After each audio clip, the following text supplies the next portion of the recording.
ఆకాశవాణి ప్రాంతీయ వార్తలు చదువుతున్నది బాలకృష్ణ ఎల్లాప్రగడ. ముందుగా ముఖ్యాంశాలు. దేశంలో రవాణా వ్యవస్థను మరింత బలోపేతం చేసేందుకు 8 కొత్త రైల్వే లైన్ ప్రాజెక్టులకు కేంద్ర మంత్రివర్గం ఆమోదం తెలిపింది. ఆంధ్రప్రదేశ్లోని గ్రామాల్లో స్వాతంత్ర దినోత్సవ వేడుకలను నిర్వహించేందుకు నిధులు కేటాయిస్తున్నట్లు ఉప ముఖ్యమంత్రి కె పవన్ కళ్యాణ్ తెలిపారు. కూటమి ప్రభుత్వంలో ఏపీఎస్ఆర్టీసీకి పూర్వ వైభవం తీసుకొచ్చే విధంగా కృషి చేస్తామని ఆంధ్రప్రదేశ్ రాష్ట్ర ఎక్సైజ్ శాఖ మంత్రి కొల్లు రవీంద్ర పేర్కొన్నారు. తెలంగాణను ఇకపై ఫ్యూచర్ స్టేట్ భవిష్యత్తు రాష్ట్రం అనే ఉపశీర్షికతో పిలవాలని ముఖ్యమంత్రి రేవంత్ రెడ్డి ప్రకటించారు. ఆంధ్రప్రదేశ్ రాష్ట్ర గీతం మా తెలుగు తల్లి రచయిత శంకరంబాడి సుందరాచారి జయంతి ఈరోజు. వార్తల వివరాలు. దేశంలో రవాణా వ్యవస్థను మరింత బలోపేతం చేసేందుకు 8 కొత్త రైల్వే లైన్ ప్రాజెక్టులకు కేంద్ర మంత్రివర్గం ఆమోదం తెలిపింది. నిన్న ప్రధానమంత్రి నరేంద్ర మోదీ అధ్యక్షతన కేంద్ర మంత్రివర్గం సమావేశమైంది. ఈ సమావేశ నిర్ణయాలను నిన్న ఢిల్లీలో కేంద్ర సమాచార ప్రసార శాఖ మంత్రి అశ్విని వైష్ణవ్ పాత్రికేయులకు వివరించారు. దేశంలో 24,657 కోట్ల అంచనా వ్యయంతో 8 కొత్త రైల్వే లైన్ ప్రాజెక్టులను నిర్మించనున్నామని తెలిపారు. ఈ ప్రాజెక్టుల ద్వారా రవాణా సంబంధిత మౌలిక సదుపాయాలకు ప్రోత్సాహం లభిస్తుందని మంత్రి పేర్కొంటూ, Malkangiri Pandurangapuram via Bhadrachalam new line 173 kilometre. इन तीनों प्रोजेक्ट्स को अगर आप देखेंगे वेस्टर्न उड़ीसा से साउथ उड़ीसा और आगे आंध्र प्रदेश और तेलंगाना को कनेक्ट करने वाले। इसके मल्टीपल इफेक्ट है। ईस्ट कोस्ट के जो पोर्ट्स हैं उनसे कनेक्टिविटी मिलेगी। प्रोजेक्ट के दौरान एम्प्लॉयमेंट जनरेट होगा और प्रोजेक्ट कंप्लीट हो जाने के बाद में भी एम्प्लॉयमेंट जनरेट होगा क्योंकि इकोनॉमिक एक्टिविटी बहुत बढ़ेगी। ఆంధ్రప్రదేశ్లోని గ్రామాల్లో స్వాతంత్ర దినోత్సవ వేడుకలు ఘనంగా నిర్వహించాలని రాష్ట్ర ఉప ముఖ్యమంత్రి కె పవన్ కళ్యాణ్ ఆదేశించారు. నిన్న అమరావతిలో ఆయన మాట్లాడుతూ, వేడుకల నిర్వహణ కోసం పంచాయతీలకు నిధులు కేటాయిస్తున్నట్లు ఒక ప్రకటనలో తెలిపారు. చిన్న పంచాయతీలకు 10,000 రూపాయలు, పెద్ద పంచాయతీలకు 25,000 ఇస్తున్నట్లు తెలిపారు. గణతంత్ర దినోత్సవ వేడుకలకు ఇదే విధంగా నిధులు ఇస్తామన్నారు. పాఠశాలల్లో విద్యార్థులకు వక్తృత్వ పోటీలు, క్విజ్, వ్యాసరచన పోటీలు నిర్వహించి బహుమతులను అందజేయాలని తెలిపారు. ఆగస్టు 15న పాఠశాలల్లో స్వాతంత్ర సమరయోధులను, రక్షణ రంగంలో పనిచేసిన వారిని, పారిశుద్ధ్య కార్మికులను సత్కరించాలని పవన్ కళ్యాణ్ సూచించారు. తెలంగాణ రాష్ట్రాన్ని ఇకపై ఫ్యూచర్ స్టేట్ భవిష్యత్తు రాష్ట్రం అనే ఉపశీర్షికతో పిలవాలని ముఖ్యమంత్రి రేవంత్ రెడ్డి అన్నారు.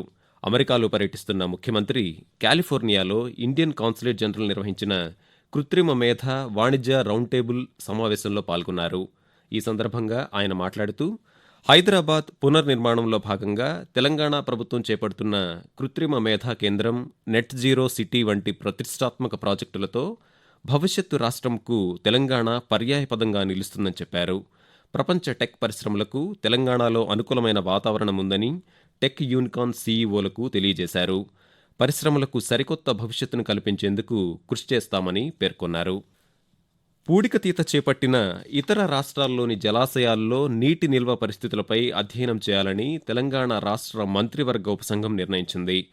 ప్రాజెక్టుల్లో పూడికతీత ప్రక్రియపై నీటిపారుదల శాఖ మంత్రి ఎన్ ఉత్తమకుమార్ రెడ్డి అధ్యక్షతన మంత్రివర్గ ఉపసంఘం నిన్న హైదరాబాద్లోని సచివాలయంలో సమావేశమైంది. ఈ సందర్భంగా పలు అంశాలపై చర్చించింది. తెలంగాణలో వివిధ ప్రాజెక్టుల్లో చేపట్టనున్న పూడికతీత వల్ల కలిగే ప్రయోజనాలు, తొలగించిన మట్టి, ఇసుక నిర్వహణ తదితర అంశాలపై ఈ నెల 14వ తేదీ కల్లా సమగ్ర నివేదిక ఇవ్వాలని ఉపసంఘం నీటిపారుదల, భూగర్భ గనులు, ఖనిజాల శాఖలను ఆదేశించింది. ప్రాజెక్టుల్లో పూడికతీతకు కేంద్ర ప్రభుత్వం అనుమతులు ఇచ్చిందని, ప్రాజెక్టులకు ఎటువంటి నష్టం కలగకుండా ఉండేలా పూడికతీత పనులు చేపట్టాలని ఉపసంఘం సూచించింది. గిరిజనుల అభివృద్ధి ప్రణాళికలను తెలంగాణ ప్రభుత్వం అమలు చేయడానికి సిద్ధంగా ఉందని రాష్ట్ర గిరిజన సంక్షేమ శాఖ మంత్రి డి అనసూయ సీతక్క అన్నారు. గిరిజన జీవనోపాధి పద్ధతులు, సాధికారత, సమస్యలు అనే అంశంపై హైదరాబాదులోని డాక్టర్ బిఆర్ అంబేద్కర్ సార్వత్రిక విశ్వవిద్యాలయం నిర్వహించిన అంతర్జాతీయ సదస్సులో పాల్గొని ఆమె ప్రసంగించారు. సమాజంలో ఒకవైపు అభివృద్ధి జరుగుతున్నప్పటికీ తెలంగాణ మన్యం ప్రాంతాల్లో కొన్ని చోట్ల ఇప్పటికీ మౌలిక సదుపాయాలు లేవని చెప్పారు. గిరిజనుల అభివృద్ధి కోసం అమలు చేస్తున్న చట్టాలు క్షేత్రస్థాయిలో అమలయ్యేలా చర్యలు తీసుకుంటామని మంత్రి తెలిపారు. ఆకాశవాణి ప్రాంతీయ వార్తలు వింటున్నారు. కూటమి ప్రభుత్వంలో ఆంధ్రప్రదేశ్ రాష్ట్ర రోడ్డు రవాణా సంస్థ ఏపీఎస్ఆర్టీసీకి పూర్వ వైభవం తీసుకొచ్చే విధంగా కృషి చేస్తామని రాష్ట్ర ఎక్సైజ్ శాఖ మంత్రి కొల్లు రవీంద్ర తెలిపారు. కృష్ణా జిల్లా మచిలీపట్నం ఆర్టీసీ డిపో నుంచి హైదరాబాద్, విజయవాడకు నూతనంగా ఏర్పాటు చేసిన బస్సు సర్వీసులను అధికారులతో కలిసి నిన్న ఆయన ప్రారంభించారు. ఈ సందర్భంగా మంత్రి మాట్లాడుతూ, ఎన్నికల్లో ఇచ్చిన హామీ మేరకు త్వరలోనే మహిళలకు ఉచిత బస్సు ప్రయాణ సౌకర్యం కల్పిస్తామని చెప్పారు. ఆర్టీసీ సంస్థను సంస్కరణలతో బలోపేతం చేస్తామని పేర్కొన్నారు. మచిలీపట్నంలో మురుగునీటి సమస్య శాశ్వత పరిష్కారానికి ప్రణాళికాబద్ధంగా చర్యలు తీసుకుంటామని మంత్రి తెలిపారు. ఆంధ్రప్రదేశ్లోని నంద్యాల జిల్లా సీతారామాపురంలో హత్యకు గురైన వైసీపీ కార్యకర్త కుటుంబాన్ని వైఎస్సార్ కాంగ్రెస్ పార్టీ అధ్యక్షులు వైఎస్ జగన్మోహన్ రెడ్డి పరామర్శించారు. అనంతరం ఆయన మాట్లాడుతూ, శాంతి భద్రతల విషయంలో రాష్ట్ర ప్రభుత్వం విఫలమైందన్నారు. సీతారామాపురం గ్రామంలో అవాంఛనీయ ఘటనలు జరుగుతాయని తెలిసి కూడా అదనపు బలగాలను ఏర్పాటు చేయలేదని విమర్శించారు. ఆంధ్రప్రదేశ్లో వైఎస్సార్ కాంగ్రెస్ పార్టీ కార్యకర్తలే లక్ష్యంగా దాడులు జరుగుతున్నాయని, సీతారామాపురం ఘటనపై హైకోర్టుకు వెళతామని తెలిపారు. ఆంధ్రప్రదేశ్లో స్వాతంత్ర వేడుకల నిర్వహణపై రాష్ట్ర సాధారణ పరిపాలనా శాఖ ప్రోటోకాల్ విభాగం నిన్న ఉత్తర్వులు జారీ చేసింది. ఈ నెల 15న రాష్ట్ర స్థాయిలో నిర్వహించే వేడుకల్లో ముఖ్యమంత్రి నారా చంద్రబాబు నాయుడు పాల్గొంటారని తెలిపింది. విజయవాడలోని ఇందిరాగాంధీ మున్సిపల్ స్టేడియంలో జాతీయ పతాకాన్ని ఉదయం 9 గంటలకు ముఖ్యమంత్రి ఆవిష్కరిస్తారని, జిల్లా స్థాయిలో మంత్రులు పతాకావిష్కరణ చేస్తారని వెల్లడించింది. కాకినాడలో ఉప ముఖ్యమంత్రి కె పవన్ కళ్యాణ్ జాతీయ జెండాను ఎగురవేస్తారని, అల్లూరి సీతారామరాజు జిల్లాలో కలెక్టర్ దినేష్ కుమార్ పతాకాన్ని ఆవిష్కరిస్తారని తెలియజేసింది. మా తెలుగు తల్లికి మల్లెపూదండ అని తేట తెలుగులో రాసి తెలుగు ప్రజల హృదయాల్లో సుస్థిర స్థానం సంపాదించిన ప్రముఖ రచయిత శంకరంబాడి సుందరాచారి జయంతి ఈరోజు. ఈ సందర్భంగా తెలుగు సాహితీ రంగానికి ఆయన చేసిన సేవలను ప్రజలు స్మరించుకుంటున్నారు. 1914 ఆగస్టు 10వ తేదీన నాటి చిత్తూరు జిల్లా తిరుపతిలో జన్మించిన ఆయనకు తెలుగు రచయితల్లో ఒక ప్రత్యేక స్థానముంది. ఉపాధ్యాయునిగా, పాఠశాల పర్యవేక్షకునిగా బాధ్యతలు నిర్వహించిన ఆయన ఆంధ్రపత్రికలో కూడా పనిచేశారు. 1977 ఏప్రిల్ 8వ తేదీన సుందరాచారి తుదిశ్వాస విడిచారు. సుందరాచారి కలం నుంచి జాలువారిన ఆంధ్రప్రదేశ్ రాష్ట్రగీతం మా తెలుగు తల్లికి మల్లెపూదండ విందామా? మా తెలుగు తల్లికి మల్లెపూదండ, మా కన్న తల్లికి మంగళారతులు. మా తెలుగు తల్లికి మల్లెపూదండ, మా కన్న తల్లికి మంగళారతులు.